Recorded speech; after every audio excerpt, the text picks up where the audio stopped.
بسم اللہ الرحمن الرحیم، السلام علیکم۔ میں ہوں آپ کا میزبان مہر عادل۔ ناظرین، اگر بات کریں ہم کاروباری حالات کی تو کہیں نہ کہیں مشکلات ایسی ہیں، عام آدمی کے ساتھ ساتھ تاجر اور انویسٹر دونوں پریشان چل رہے ہیں۔ کیا وجوہات ہیں، کس طرح سے ان پریشانیوں کا حل نکلے گا اور کون سے ایسے اقدامات کیے جائیں گے جس کے بعد ہم جو ہے وہ پاکستان کے اندر معیشت کا پہیہ چلتا دیکھیں گے اور ایسا چلتا دیکھیں گے کہ ہر جانب جو ایک پریشانی اور افسردگی کا عالم ہے وہ ختم ہوگا۔ اسی حوالے سے ہمارے ساتھ موجود ہیں لیاقت بٹ صاحب، معروف کاروباری شخصیت ہیں، لاہور سے ان کا تعلق ہے۔ بہت شکریہ بٹ صاحب، آپ نے ٹائم دیا۔ سب سے پہلا سوال ہی یہ، آج کے دور میں بھی تاجر پریشان ہے، انویسٹر جو ہیں ان کو پریشانی لاحق ہے، کس طرح سے کاروبار کو بڑھایا جائے اور اگر بڑھایا جائے تو کیسے اپنے لگایا ہوا پیسہ جو ہے وہ واپس وصول کیا؟ میرے آقا، بات یہ ہے کہ سادہ سی کہ ہمارے پاس ایکچولی کوئی پلاننگ ہی نہیں، نہ اکنامکس کی نہ پالیٹکس میں اسٹیبلٹی چاہیے، اکنامک میں سولیڈیرٹی چاہیے۔ ہمارا سارا جو اخراجات ہے نا، جو بھی ہم ٹیکس کلیکٹ بھی بن کرتے ہیں، وہ سکوانڈر ہو رہے ہیں۔ سکوانڈر سے مراد یہ ضائع کر رہے ہیں کس چیزوں پہ؟ نان پروڈکٹیو ایکٹیویٹیز پہ۔ کہ بادشاہ سلامت کوئی بھی آتا ہوا کہتا ہے جی میں تو دورے پہ جا رہا ہوں، 50 آدمی ساتھ لے کے جا رہا ہوں، وہ سارے کے سارے اخراجات ضائع ہو رہے ہیں۔ نہ تعلیم پہ پیسہ لگ رہا ہے، نہ صحت پہ لگ رہا ہے۔ لٹرلی ہم ایک بالکل جیسے وہ مائنڈ لیس لوگ نہیں ہوتے۔ آپ دیکھیں اگر رن وے نہ ہو تو جہاز اتر نہیں سکتا۔ ہمارے پاس رن وے ہی کوئی نہیں اکنامکس کا کہ ہم اس پہ کہیں کہ یہ ہماری پروسیجر ہے۔ اب دیکھیں آپ، چائنا ہے، میں کبھی چائنا نہیں گیا لیکن میں اس سے بڑا متاثر ہوں کیونکہ میں نے کتابوں میں اور انگلینڈ میں ان کو بہت پڑھا ہے۔ میرا ذاتی ویو اس وقت یہ ہے کہ اس سے بہتر ہے کہ پاکستان کی جو سو کالڈ انٹیلیجنس ہے وہ اس کو بڑے غور سے سوچے کہ آپ ان کے ساتھ انٹیگریٹ کر لیں اپنے اکنامکس کو۔ کم از کم آپ ان سے کچھ بینیفٹ لے سکتے ہیں۔ 50 سال پہلے وہ بھی ہمارے سے غریب تھے۔ آپ یقین کر لیں، ان کی غربت جا کے دیکھیں تو آپ سمجھیں گے کہ نہیں یہ جھوٹ ہے۔ لیکن آج وہ کس مقام پہ پہنچ گئے؟ یہ صرف اور صرف ان کی عظمت کی ہی دلیل ہو سکتی ہے، جتنی انہوں نے محنت کی ہے، جتنی دل لگی کے ساتھ انہوں نے کام کیا ہے اور آگے بڑھنے کا عزم لے کے چل رہے ہیں۔ سر، آگے بڑھنے کا عزم، نیا بزنس اگر کسی نے پاکستان میں سٹارٹ کرنا ہو اس کو بڑی ہرڈلز کا سامنا کرنا پڑتا ہے، چیک پوائنٹس بہت زیادہ ہیں، بہت سی مشکلات کا سامنا کرتا ہے۔ اس وجہ سے بھی انویسٹر جو ہے یا کوئی نئے بزنس کی طرف آتا ہی نہیں۔ اس لیے کہ جب ہم نے یہ تہیا کیا ہوا ہے کہ ہم چاہتے ہی نہیں کہ کوئی نیا بندہ آ کے انویسٹ کرے، اور جو یہاں ہے وہ کہتا ہے کہ جی سارا پیسہ لپیٹو اور کسی دوسرے ملک میں چلے جاؤ۔ آخر کیوں نہ ہم ایسے کاروبار، دیکھو اب میں چائنا کی بات کر رہا تھا، انہوں نے کیا آسانیاں کی، انہوں نے کہا جو مرضی آئے ہمارے لوگوں کو امپلائی کرے، کسی قسم کی کوئی پابندی انہوں نے اٹھا دی۔ آپ یہ دیکھیں کہ جو ڈیٹریاٹ کا علاقہ ہے جہاں پر بہت زیادہ کلسٹر ہے یہ گاڑیاں بنانے کا، ان کے لوگ یہاں آئے تو وہاں پر وہ منیمم ویج جو تھی نا وہ $40 پر آور تھی، پر آور 40، اور یہ چائنیز کو انہوں نے $400 پر منتھ پہ امپلائی کیا۔ وہ 7 گھنٹے روز کام کرتے تھے، 7 کی بھی پروڈکشن جو تھی نا ایفیشینٹ نہیں تھی۔ یہاں پر 10 گھنٹے یہ چینی کام کرتے تھے اور یقین جانے ان سے اچھا کام کرتے تھے کوالٹی وائز۔ اب دیکھو نا جاپان ہے، پچھلے 30 سال سے وہاں کوئی چوری نہیں ہوئی، کوئی مرڈر نہیں ہوا، کتنا کریکٹر ہے اس قوم کا۔ یہاں ہم چارنے کے لیے بندہ مار دیتے ہیں، گھوم پھر رہے ہیں ایسے پستول کے ساتھ، بندوق کے ساتھ، اور کوئی پوچھنے والا نہیں۔ پولیس کہتی ہے ہمیں نہ پوچھو، جو ہم کر رہے ہیں جس تسلیم کرو، جو بھی بندہ پھنس گیا پیسے دو چھوڑو، ادروائز کوئی بات نہیں۔ عدالت میں چلے جو سب سے زیادہ گند عدالت کے اندر، کوئی رسید نہیں، آپ پیسے، یہ سرکاری فیس ہے، پیسے کو رسید کوئی نہیں۔ کس چیز کا یہ انصاف ہے؟ یعنی وہ ایک جنگ کی، جدل کی صورت میں، عدل نہیں ہے وہاں پر، جدل ہے، جدل۔ جس ملک کے اندر آپ انصاف اس لیے نہ حاصل کر سکے کہ آپ کا حق ہے، اسی طرح آپ چلے جائیں مارکیٹ میں، یہاں جاؤ جو کسی بندے سے، میں انگلستان میں کپڑا لیتا ہوں، کوئی قمیض لیتا ہوں، میں 4 ہفتے تک میں اس کو دیکھ سکتا ہوں کہ بھائی یہ میرے مطلب کا ہے کہ نہیں، 4 ہفتے. اور اس کے بعد میں چاہوں تو میں اسی طرح کھلا، یعنی وہ پیکڈ ہوتا ہے وہاں سے، میں کھلا لگا کے اس کو کہتا ہوں جی مجھے یہ پسند نہیں آیا، کوئی آرگومنٹس نہیں ہے، آپ واپس. یہاں آپ چیز لے کے آئیں جس کوالٹی کا اس نے مینوفیکچرر نے ذکر کیا ہوا نا اس کے اوپر کہ یہ اتنا اچھا ہے یا اتنی محنت والا ہے، یہ تو وہ اس کے اندر موجود ہی نہیں ہے. خدا نخواستہ آپ شکایت کرنے جائیں تو وہ آپ کے ساتھ جھگڑا کرے گا، مجھے تو 40 سال ہو گئے کاروبار کرتے، مجھے تو آج تک کسی نے شکایت ہی نہیں کی، تو کہاں سے آ گیا.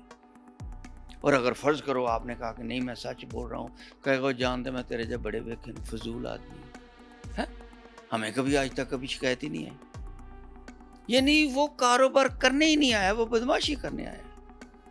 مارکیٹ کے اندر دیکھو نا، اب انگلینڈ والوں کا دماغ خراب ہے کہ وہ کہیں یہ لے جاؤ، اور جب آپ کھولتے ہو نا تو یقین جانے بعض کا تو ان کا گتا گتا جو ہے وہ ختم ہو جاتا ہے، وہ بیچارے اسی طرح رکھ لیتے. یہ کس کا نقصان ہے؟ لیکن جو کانفیڈنس اس بائر کو، اس شاپ کیپر کے آیا ہے، اس کانفیڈنس کی قیمت ہے. وہ بار بار اس کے پاس جائے گا کہ یہ بڑا اچھا آدمی ہے، دیکھو میں نے اس سے چیز لی تھی واپس کی میرے نہیں. اور پھر یہ تو لاک ہے نا، 4 ہفتے کے اندر قانون کہتا ہے کہ تم اس کو واپس دو گے. آئے میرے ساتھ آ کے بیٹھ کے میں ان کو بتاؤں کہ پاکستان امیر ہے یا انڈیا امیر ہے. لیکن وہ جب بھی بیٹھیں وہ کہا بھوکا ننگا دیش ہے، حالانکہ ان کے اپنے ہاں بھوک، ننگ، افلاس، پانی کی قلت، یوتھ ان امپلائمنٹ، ہوم لیسنس.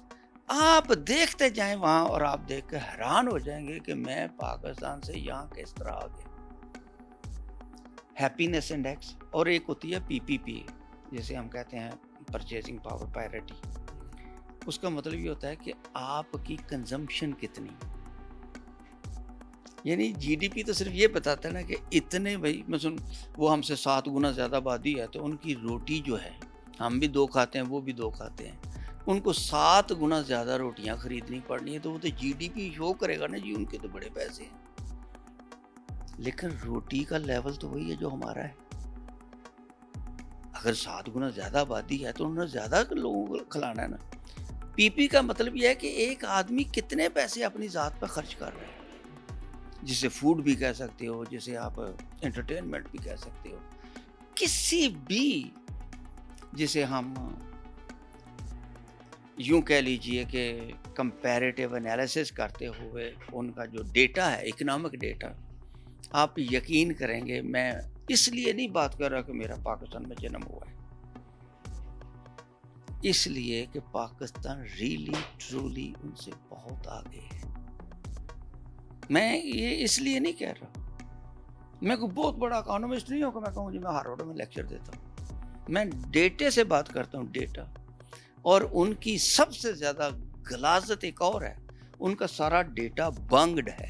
بانگڈ سے آپ سمجھتے ہیں نا کہ اس کے اندر انہوں نے ہیرا پھیریاں کر کر کے ایسے ہی، اور جی میرے پاس تو اتنے، جبکہ آپ دیکھیں، آپ ان سے پوچھیں جی تمہارے پاس کتنے پیسے ہیں تو کہیں گے جی $800 بلین. ایکچولی ان کے پاس 400 سے بھی کم جو ان کا ہے، اور دینا کتنا ہے 2 ٹریلین. اور پوچھو ان سے تو کہیں گے ہم نے تو 400-500 دینا ہے. ایون اگر آپ ان کے بھی فگر لیں نا، اس میں بھی ان کو مات دے سکتے ہیں. ایگزیکٹلی. ہمارے ہاں تو سب سے بڑا جو نقص ہے وہ یہ ہے کہ ہم سارے چور قوم ہیں. ہم نے جو پیسہ سرکار کا جہاں سے بھی ملے ہم لے کے بھاگنا چاہتے ہیں.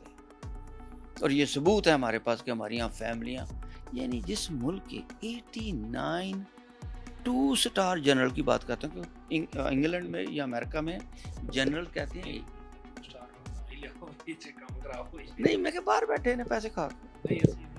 چلو، لیکن کہنے کا مطلب یہ ہے اشرافیہ جو ہے یہاں سے چوریاں کر کے دوسرے ملکوں میں جا کے بیٹھے ہوئے. اب دبئی کیوں کہے گا کہ تم نہ آؤ؟ ان کا تو فائدہ ہے. برطانیہ کیوں کہے گا کہ آپ یہاں نہ آؤ؟ بلینز ڈالر میں سے کچھ نہ کچھ تو ان کو کاروبار مل رہا ہے. اب اگر $1 بلین ہی آپ وہاں لے جائیں تو آپ کو پتہ ہے وہ بینکوں میں جائے گا، بینکوں والے آگے کسی جگہ کریں گے، انشورنس والوں کو کتنا فائدہ ہوگا، اسٹیٹ والوں کو، یہ جو ہاؤسنگ اسٹیٹ والے ہیں ان کو کتنا فائدہ ہوگا، تو اگر آپ لیگل کی سائڈ کی طرف چلے جائیں تو ان کو کتنا فائدہ ہوگا. تو کہنے کا مطلب یہ ان کی اکانومی Investment جو ہے ان کی اکانومی کو مضبوط کر رہی ہے. بوسٹر ملے گا. اور سب سے بڑی بات کہ ان کی جو ان امپلائمنٹ ہے وہ ختم ہوگی, جو روزگار. اگر آپ چھوٹی سی کارنر شاپ پہ ایک ملازم بھی رکھتے ہیں، ایک ملازم، تو ان کے نزدیک آپ ان کے ساتھ نیکی کر رہے ہیں. ادروائز وہ ان کی وہ کیونکہ وہ ایک ویلفیئر اسٹیٹ ہے، وہ ساری کی ساری لائبلٹی اسٹیٹ کی بن جائے گی کہ لو بھی لاؤ اس کو، یعنی اس کو خرچہ میں دوں. تو اسٹیٹ تو راضی ہے کہ بھئی آپ آئیں اور آپ آ کے انویسٹ کریں، چاہے ایک کارنر شاپ ہی کھولیں، ہمارا خرچہ کم ہوگا بلکہ ہمیں 2-4 پیسے بچت ہو رہی ہے. ہمارے ہاں وہ سینس ہی نہیں ہے. چائنا نے جو ایکچولی ترقی کی ہے، انہوں نے کہا ہمیں کوئی ٹیکس نہ دو، کام کرو, امپلائمنٹ بڑھاؤ, صرف یہاں آ کے روزگار کے مواقع یہاں پر آ کر کام کرو. بس اتنا کہ یہاں آ کے اپنا کوئی بھی جو کام کرنا چاہتے ہو.